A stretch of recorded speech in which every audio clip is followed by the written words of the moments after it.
नमस्कार, स्वागत है आपका बिहार समाचार में। बिहार की मुख्य खबरों की ओर बढ़ने से पहले एक नज़र सुर्खियों पर। सीएम नीतीश कुमार का दरभंगा दौरा आज, करोड़ों योजनाओं की देंगे सौगात। बिहार में अब नहीं होगी बत्ती गुल, इस वर्ष इतना मेगावाट बिजली कोटा में होगा इजाफा, ऊर्जा मंत्री का बड़ा दावा। खान सर को बीपीएससी ने भेजा लीगल नोटिस, अधिकारियों पर अपमानजनक टिप्पणी करने का आरोप, 15 दिन के भीतर माफी मांगने को कहा। बिहार में 4 नए एयरपोर्ट बनेंगे, गोपालगंज समेत इन शहरों पर मांगी गई रिपोर्ट। ट्रैफिक रूल तोड़ने वालों हो जाए सावधान, सभी जिलों में चलेगा विशेष वाहन जांच अभियान, परिवहन विभाग की बड़ी तैयारी। बीपीएससी अभ्यर्थियों के बाद अब पप्पू यादव ने खटखटाया हाईकोर्ट का दरवाजा, 150 पेज का पिटीशन किया फाइल। बीपीएससी अभ्यर्थियों के समर्थन में उतरे छात्र संगठन, पटना में मशाल जुलूस और मुजफ्फरपुर में पुतला दहन। चले जाते हैं बिहार की मुख्य खबरों की ओर विस्तार से। बिहार के मुख्यमंत्री नीतीश कुमार 11 जनवरी को अपनी प्रगति यात्रा के तहत दरभंगा पहुंचेंगे। वहीं सीएम नीतीश कुमार प्रगति यात्रा के तहत दूसरे चरण की यात्रा कर रहे हैं। दरअसल दरभंगा दौरे के दौरान सीएम नीतीश विभिन्न विकास परियोजनाओं का शिलान्यास और उद्घाटन करेंगे। वहीं मुख्यमंत्री का यह दौरा दरभंगा और आसपास के इलाकों के लिए विशेष महत्व रखता है। मुख्यमंत्री यहां कुल 4 घंटे 30 मिनट बिताएंगे और विभिन्न योजनाओं का निरीक्षण भी करेंगे। वहीं मुख्यमंत्री के दौरे का सबसे बड़ा आकर्षण 134 करोड़ रुपए की लागत से बनने वाला दोनार फ्लाईओवर का शिलान्यास है। वहीं दरअसल यह परियोजना दरभंगा शहर की जाम की समस्या को हल करने में मदद करेगी। वहीं फ्लाईओवर के निर्माण से न केवल शहरवासियों को राहत मिलेगी, बल्कि बेनीपुर, बिरोल, सदर अनुमंडल के साथ साथ और सहरसा, मधेपुरा, पूर्णिया और खगड़िया जैसे जिलों के यात्रियों को भी सुगम यातायात का लाभ मिलेगा।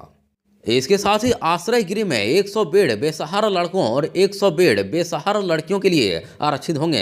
यहां रहने वाले अनाथ और बेसहारा बच्चों के लिए भोजन, पानी और आवास की उचित व्यवस्था की गई है। दरअसल समाज कल्याण मंत्री मदन सहनी ने बताया कि इस परियोजना से अनाथ और बेसहारा बच्चों को बड़ा सहारा मिलेगा। वहीं मुख्यमंत्री चंद्रसार पोखर के पास मत्स्य विपणन किट का वितरण करेंगे और मिथिला के प्रखम तालाबों के सौंदर्यीकरण योजना का शिलान्यास करेंगे। दरभंगा के 4 प्रमुख तालाबों हराही, गंगा सागर, दिगधी और मिर्जा खां तालाब को जोड़कर एक बड़ी झील बनाने की योजना पर भी काम शुरू होगा। दरअसल यह परियोजना न केवल जल संसाधनों का पुनर्द्वार करेगी, बल्कि शहर की खूबसूरती को और बढ़ाएगी। बिहार लोक सेवा आयोग ने खान सर को लीगल नोटिस भेजा है। वहीं खान ग्लोबल के 5 कोचिंग सेंटर को यह नोटिस भेजा गया। वहीं खान सर पर यह आरोप है कि उन्होंने आयोग के अध्यक्ष, सचिव और अन्य अधिकारियों के खिलाफ अपमानजनक गलत शब्दों का प्रयोग किया था। वहीं अधिकारियों पर टिप्पणी भी की थी। इसी बात को लेकर आयोग ने दिल्ली के मुखर्जी नगर, करो बाग और पटना के बोरिंग रोड और पटना के मुसलहरपुर हाट और प्रयागराज वाले कोचिंग सेंटर पर 5 पन्ने का लीगल नोटिस भेजा है और 15 दिन के भीतर खान सर को माफी मांगने को कहा गया है। अब बता दें कि खान सर बिहार के सबसे लोकप्रिय शिक्षकों में से एक हैं, जिनके खिलाफ बिहार लोक सेवा आयोग ने लीगल नोटिस भेजकर 15 दिन के भीतर माफी मांगने को कहा गया है। वहीं आयोग के लीगल नोटिस में इस बात का जिक्र है कि खान सर ने 5/12/2024 और 6/12/2024 को आयोग से बिना मालूम किए ही 17वीं संयुक्त प्रतियोगिता परीक्षा में सेवानिकरण यानी कि नॉर्मलाइजेशन लागू किए जाने के बारे में गलत अफवाह फैलाई और छात्रों को आयोग के खिलाफ विरोध करने के लिए उकसाया था। वहीं आयोग द्वारा भेजे गए लीगल नोटिस में इस बात का जिक्र भी है कि खान सर ने अधिकारियों पर अपमानजनक टिप्पणी भी की और कहा कि यह मध्यम वर्ग के बच्चे हैं, कोई इनके एसडीएम और डीएसपी का सीट बेचेगा, यह हम होने नहीं देंगे। वहीं आयोग के अभ्यर्थियों पर इस तरह की अभद्र भाषा का प्रयोग न केवल मान हानिकारक है, अपमानजनक है और दुर्भाग्यपूर्ण है, बल्कि एक कलंक के समान है जो आयोग की प्रतिष्ठा को धूमिल करता है। वहीं खान सर ने आयोग के खिलाफ अभ्यर्थियों को उकसाने का काम किया है, जो अनुचित और कानून के खिलाफ है। इससे आयोग की प्रतिष्ठा को भारी ठेस पहुंची है। इसलिए 15 दिनों के भीतर वे आयोग एवं अधिकारियों से माफी मांगे। बिहार के लोगों को नए साल के मौके पर बड़ी खुशखबरी मिलने वाली है। वहीं अब सूबे के अंदर कहीं भी बिजली की कमी नहीं होने वाली है। दरअसल अब राज्यवासियों को बिजली कटने की समस्या का सामना नहीं करना पड़ेगा। इसकी वजह यह है कि बिहार के बिजली का कोटा लगभग 1500 मेगावाट बढ़ जाएगा। इसके साथ ही नए साल में राज्य के अंदर नई इकाई से बिजली की आपूर्ति होगी। दरअसल बिहार के बक्सर जिले के चौसा में सूबे के अंदर निर्बाध बिजली आपूर्ति के लिए 660 मेगावाट की 2 इकाई का निर्माण किया जा रहा है। दरअसल एक इकाई इसी साल शुरू भी हो जाएंगे। इससे आम लोगों से लेकर किसानों तक को काफी फायदा होगा। दरअसल इस 660 मेगावाट की परियोजना से 561 मेगावाट बिजली बिहार को मिलने लगेगी। दरअसल इधर इस पूरे मामले की जानकारी देते हुए ऊर्जा योजना एवं विकास मंत्री विजेंद्र यादव ने कहा कि नई बिजली घर के चालू होने से बिहार को लाभ होगा। वहीं अब राज्यवासियों को निर्बाध बिजली दी जाएगी। इसके बिहार का हर क्षेत्र में विकास होगा। इसके साथ ही साथ बच्चे ठीक से पढ़ाई करेंगे और साथ ही कल कारखानों का उत्पादन बढ़ जाएगा। रीजनल कनेक्टिविटी स्कीम के तहत बिहार के 4 शहरों गोपालगंज, बेगूसराय, मुंगेर और डेहरी ऑन सोन में नया एयरपोर्ट बनने की कवायद तेज हो गई है। वहीं केंद्र सरकार के निर्देश के बाद अब एयरपोर्ट अथॉरिटी ऑफ इंडिया के पटना के अफसरों की टीम इन शहरों पर एयरपोर्ट निर्माण की संभावना और उनकी उपयोगिता के अध्ययन करेगी। वहीं इन शहरों में हवाई अड्डे के निर्माण और उन्हें विकसित करने में आने वाली बाधाओं का भी गहन अध्ययन किया जाएगा। वहीं पटना हवाई अड्डा के निदेशक उमा शंकर सिंह ने बताया कि फिलहाल गोपालगंज, बेगूसराय, मुंगेर और डेहरी ऑन सोन में एयरपोर्ट निर्माण की संभावना पर प्राथमिक अध्ययन पर रिपोर्ट मांगी गई है। दरअसल एआई के शीर्ष अधिकारियों की टीम भी जल्दी ही इन शहरों का दौरा करेगी। वहीं अफसरों की टीम इन जगहों पर अध्ययन के बाद विजिबिलिटी रिपोर्ट तैयार करेगी। दरअसल शुरुआती अध्ययन में यह दिखाया जाएगा कि इन शहरों में एयरपोर्ट के निर्माण के दौरान कितना काम होगा। वहीं अध्ययन में यात्रियों की संख्या एवं अन्य तकनीकी पहलुओं पर आंकड़े एकत्र किए जाएंगे। बिहार में 31 जनवरी तक पूरे माह राष्ट्रीय सड़क सुरक्षा माह का आयोजन किया जा रहा है। दरअसल इस दौरान जिलों में विभिन्न जागरूकता कार्यक्रमों के साथ थीम बेस्ड विशेष वाहन जांच अभियान चलाया जाएगा।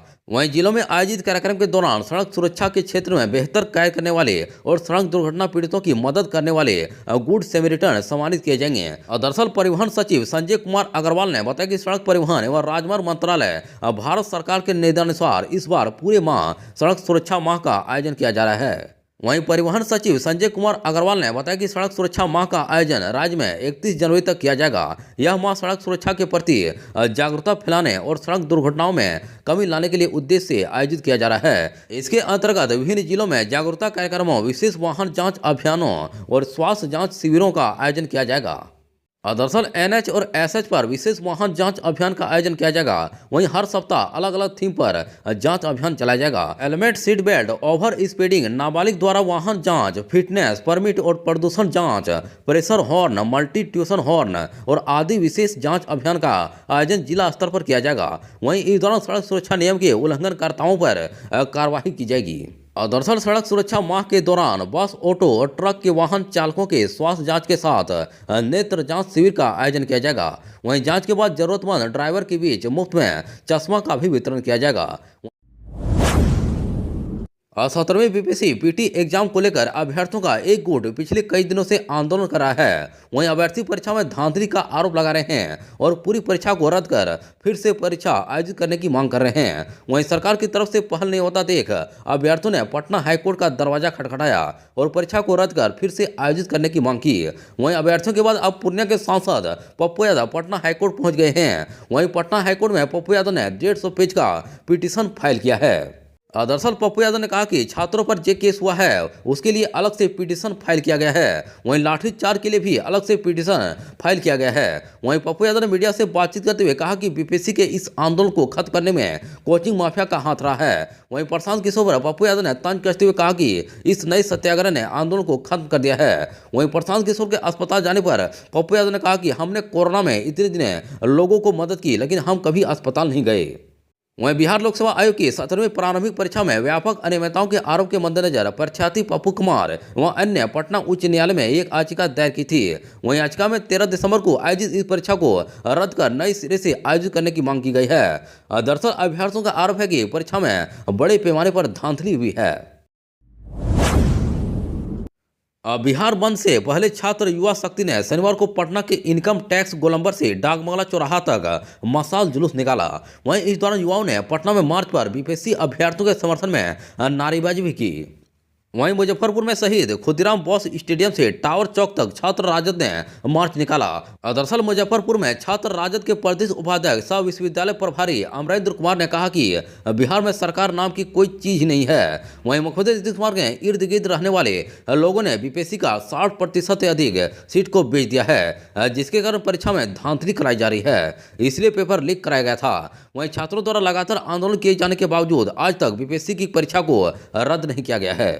दरअसल छात्र राजद के नेताओं ने कहा कि हमारे नेता तेज यादव शुरू से ही छात्रों के आंदोलन को समर्थन दे रहे थे और छात्र राजद भी आंदोलन कर रहा है। वहीं जब तक परीक्षा रद्द नहीं होगी तब तक आंदोलन जारी रहेगा। वहीं छात्र राजद के जिला प्रभारी अविनाश कुमार उर्फ राजा बाबू ने कहा कि बीपीएससी के खिलाफ छात्र राजद शुरू से ही आंदोलन मुजफ्फरपुर में कर रही है और आगे भी करती रहेगी। वहीं छात्रों की समस्या को छात्र राजद उठाता रहा है और आगे भी उठाएगा।